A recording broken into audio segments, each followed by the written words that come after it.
everyone. I'm Braxton Simpson, a student here at Tennessee State University. Hey, what's up, guys? I'm Jailen Leavell, also a student here at TSU.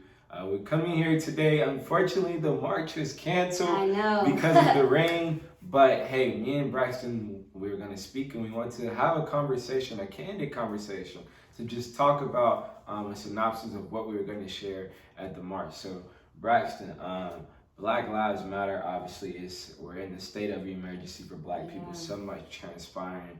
How do you feel about it all going? Man, I mean, it's just so much. And I think over the last few months, we really had an opportunity to really sit by ourselves and really realize the plight facing our people. And it's not like it hasn't been here. It's always been here. But, you know, with the death of Breonna Taylor, watching George Floyd die in real time, watching Ahmaud Arbery just hunted down by community members, I think it's really allowed us to really look at the fact that our people are under attack. Absolutely, we are under attack. How does it make you feel when you know that our people are under attack? You know, you're a Black woman, Breonna Taylor, 26 years old, murdered in her own apartment. We're in an apartment right now. Yeah. So how does that make you feel knowing that you could be Breonna Taylor, I could be George Floyd, Trayvon Martin, Sandra Bland, like the list goes on and on. How does that make you feel? Honestly, Jailen, I'm scared.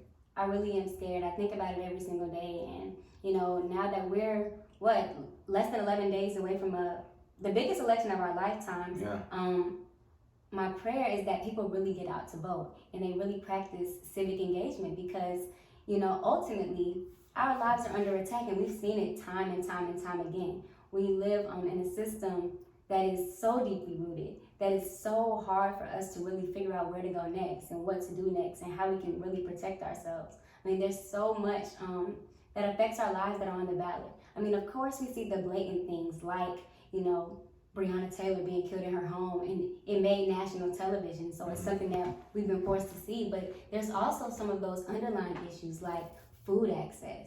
You know, we have people dying every day because they don't have access to a grocery store. We're here at Tennessee State, and the closest thing to us is a Family Dollar. And people are low income, low access. Black people, our people, don't have access to what they need. You think about healthcare. Healthcare is on the bill. Well, women like myself won't have autonomy over their own body. That's on the bill. And so we're living in very, very scary times right now. But ultimately, in order for us to try to fix that and address it, we definitely have to get out to vote. Absolutely, I agree. You know, you share so much. You know, you talk about systemic racism, systemic injustice. This is something that's been going on for 401 years now. Like in the land of the free, and Black people still aren't free. We haven't been free, and we aren't going to be free. But beyond voting, we have to also lobby. You know, so like your tweet, it went viral almost where you said the election doesn't start on November 3rd. It ends. It's over. And actually, you know, it starts for us too. That's when, we find out we have a president, so we need to hold this president accountable if it's Trump or if it's Biden. I mean, you shared about the community that we're living in, 37208.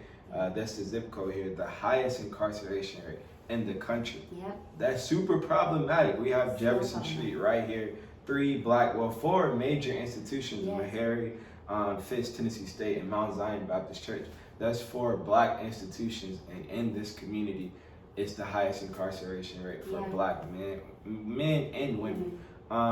Talk about voting. Why should we vote?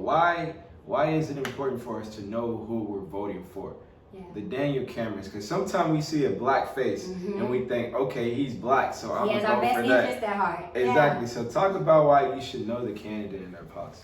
I mean, first and foremost, you know, I tell people because a lot of times with young people, it's like, well, you tell them there's so many people that voted and died for you to have the right to vote, but I challenge people to really look at the people around them that are dying, you know, and vote for those people. Vote for those people that are in your community that are dying because they don't have access to what they need. And as far as, you know, knowing the candidates and being engaged and active and educated voter, civic engagement is so important. State and local government is so important. I think now, more than anything, we've realized that it's not enough to want to vote right at the presidential election. That's not enough. And ultimately, the people that make the decisions on behalf of us that affect our everyday lives are state and local government. Those are those state senators, those state representatives that represent your districts. And so you have to be engaged with those people, because those are the people that are doing things on the everyday. When we look at this coronavirus pandemic, ultimately that's not the federal government, that's not the United States government that's impacting what's going on. That's why we see different things happen in every state. Those are your state senators and your state representatives making those decisions on behalf of you. And so we have to vote in all the local elections. We have to vote for our school boards. We have to vote in the presidential elections too. We have to vote and be an active and engaged voter all the time, because ultimately that's how we influence change. It's not enough to just vote every 4 years. And I think something that some people are starting to run into is, if you're not an engaged voter and you're not an active voter, your name will be dropped off those rolls too. And so you're having to re-register every year. And even if you thought you were registered 4 years ago, you might not be registered now. So that can pose another problem. So it's best to just stay active and engaged all the time. Definitely. Now, voter suppression, that's super real. I know you had an incident last year or a year ago with Stacey Abrams. Yeah. Talk about voter suppression and why the vote matters and how your vote is being suppressed. Yeah, I'll just share a little bit. And as you already know, Jailen, when I was a sophomore and when Stacey Abrams, who is the governor, she was a candidate to be governor in Georgia, when going out to vote for her, being a college student, I registered to vote here in Tennessee, thought that since I had a TSCPO box that I would be eligible to vote, and received my registration card and everything in the mail and went to vote on election day, which, mistake number one, I probably should have been voting earlier. But I got there and they only could offer me a provisional ballot because I didn't have an official Tennessee address, that I have an official Tennessee identification. And there were all these loopholes for college students, and that's something that college students experience all across the country.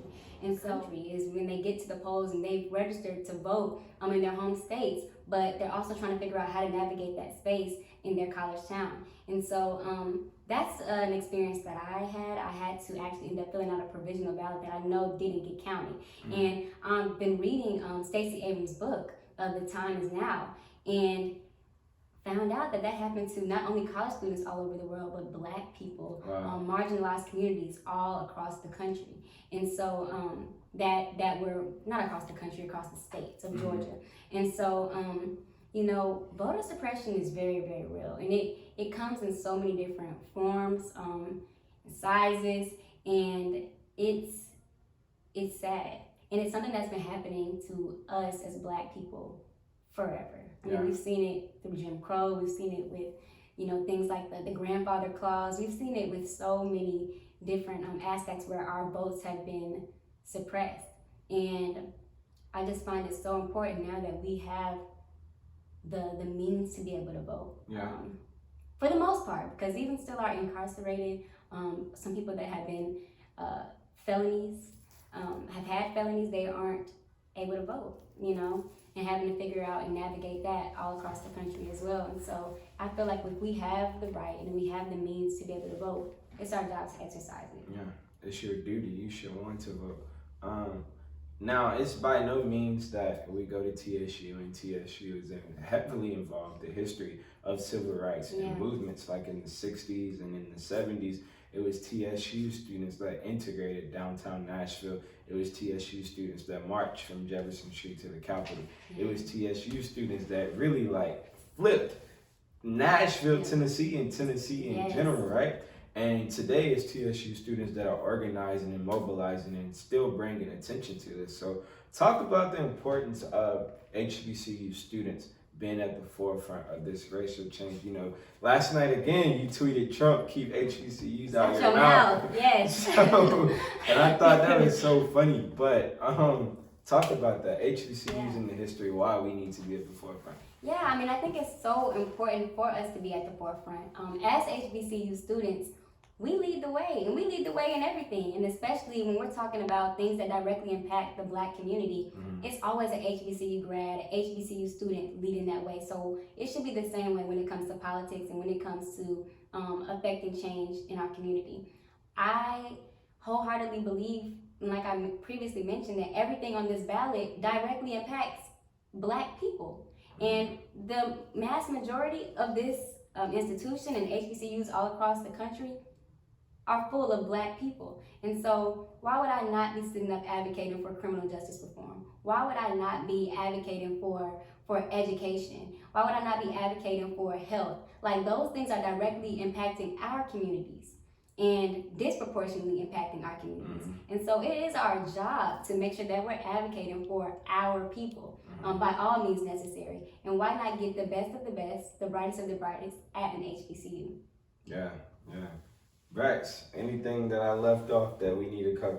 I don't know, Jailen. I mean, what message do you have for the people? Yeah, I think for the most really simple, you have to vote. If you don't vote, they will kill us. Yeah. And I don't say that to scare anyone. I don't say that to exaggerate. We have to vote. You know, Malcolm X said it's either the ballot or the bullet.